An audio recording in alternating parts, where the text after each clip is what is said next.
What's up, gang? My name is Jaden Fine. This is Jaden Fine BTB. Welcome. I do not post on this channel enough. This is big time baseball. 5,500 square feet of pure awesomeness. Brand new cages. We got a beautiful weight room. If you're in the North Dallas area, go on Instagram, shoot me a DM, or go to www.bigtimebaseballtx.com. We do memberships. We do lessons, of course. I do this full time. Played with the Nationals. Played Division I baseball. Was an All-American outfielder, infielder. Doesn't matter. Today, I'm kind of yapping. We're talking about the off-season training. Off-season training. What does it mean? What should you be doing in the off-season? Is it even important? Should it even matter? Short answer to all those questions. Yes, you should be training in the off-season. Yes, it is very much important. Yes, you should have a structured plan that you need to follow and implement every single day, because that's what it takes to be really, honestly, that's what it takes to be a great hitter, great player. So there's a lot of people that overcook the off-season training thing. They think to themselves they have no idea what to do. They don't know how to implement a drill plan. They don't even know where to start.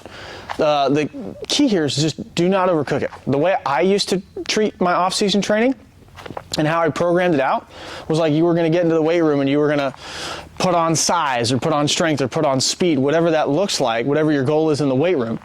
You get with a professional, you craft a plan, a nutritional plan, a strength and conditioning plan over the course of a month, 2 months, 3 months with the end goal in mind. You map out those days, you map out those progressions, and then you execute on your plan. The same thing goes in the box when you're training. Most of you guys have a fall season, especially really at any level, especially those of you who are playing professional baseball, who are playing college baseball. The off season is the most important part of the season. That's where you're going to make your adjustments. That's where you're going to make your strength gains. That's where you're going to make your mechanical adjustments to get you prepared to play in a game in the spring. And this is especially important, like I mentioned, for you college guys and you professional guys. The spring is where you earn your job, beginning of the spring, whether it be spring training, whether it be the first couple inter-squad games, when you get to your college, whatever it is, you're going to earn your job there. So if you're not prepared for pitch one, inter-squad one in the spring, you're toast. The other guy who out-prepared you is going to beat you, and they're going to take your job. So first and foremost, that's very important.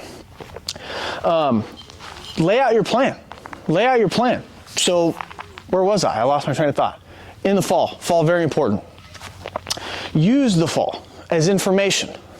Analyze that information from your fall and make a plan based around that. That's tip number one. If you have good weather, you're obviously going to play more. You're going to have more at-bats. You're going to have more information to pull from. But figure out what you didn't do well in the fall. Figure out what you want to fix, and then build your plan based around that. Very, very simple. Very simple.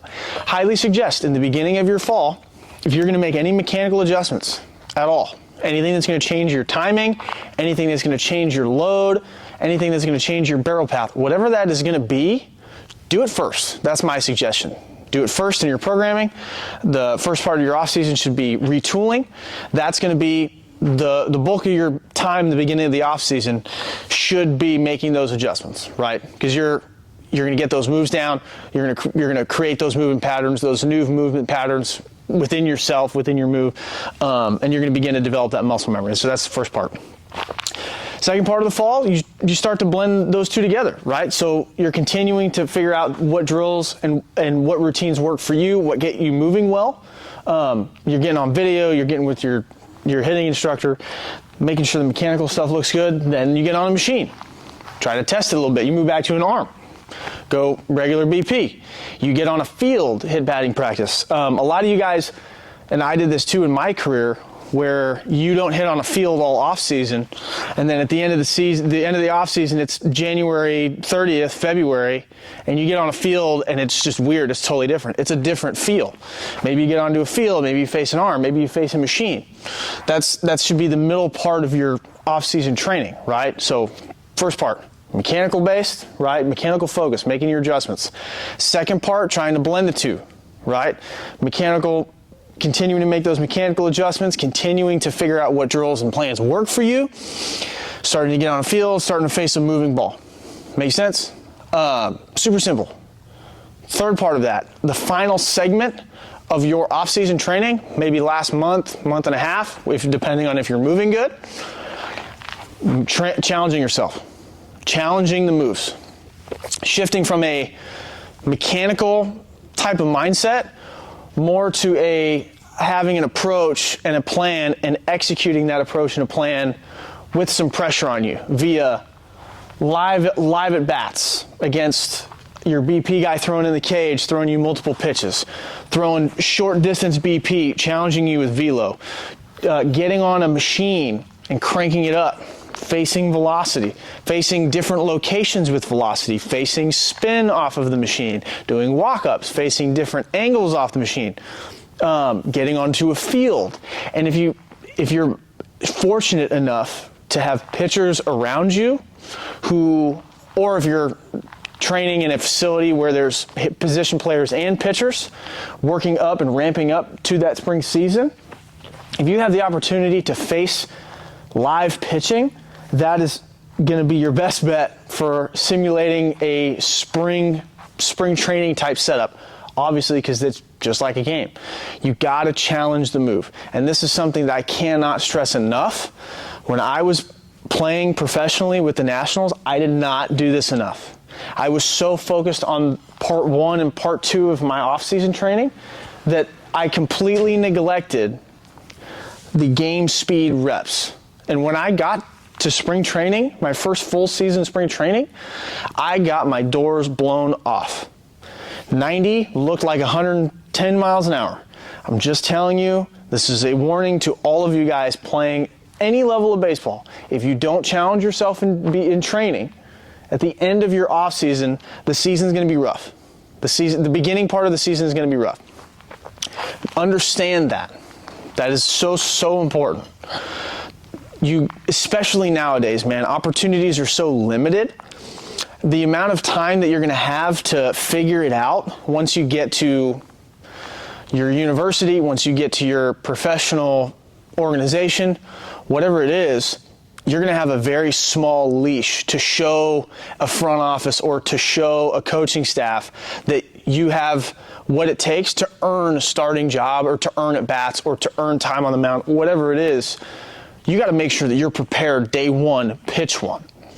And part of that, like I said, is following that progression all the way through the offseason, leading up to that spring. So to recap, part 1, mechanical focus. Get your moves down, get with your hitting guy, figure out your moves, get it all dialed in. That's 1. 2, blending the 2, figuring out the drill plans and progressions that work for you, continuing to refine your mechanics, starting to add some distance, starting to add the factor of a moving baseball, right? Overhand, getting on a machine, what have you.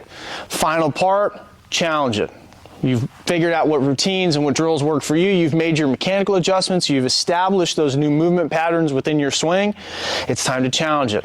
Get on a machine, make it fast, make it spin, make it weird, get on a field, face a pitcher.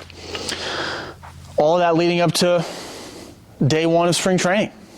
Hopefully that helps. Hopefully that makes sense. And if you are like me and you want to be a Major League Baseball player and that's been your dream all along, and you consider yourself you consider yourself an elite hitter, but you know that there's another level that you can reach in your career, whether it be swing-wise, mentally, whatever, send me a message. Go on Instagram, follow me at JadenFineBTB, send me a DM. I can help you with this. I have a remote training program. The BTB remote training program is really cool. I have a bunch of good hitters in it now. Who doesn't love 24/7 access to your hitting guy? Drill plans every single day for you to implement, taking the thinking out of your training. It's very simple. And if not, I hope you enjoy the rest of your day. Implement this stuff. Work backwards. We need you to find barrels this spring. Hopefully that helps. Thank you for watching this video. Like this video, comment, and share it. Let's see more doubles.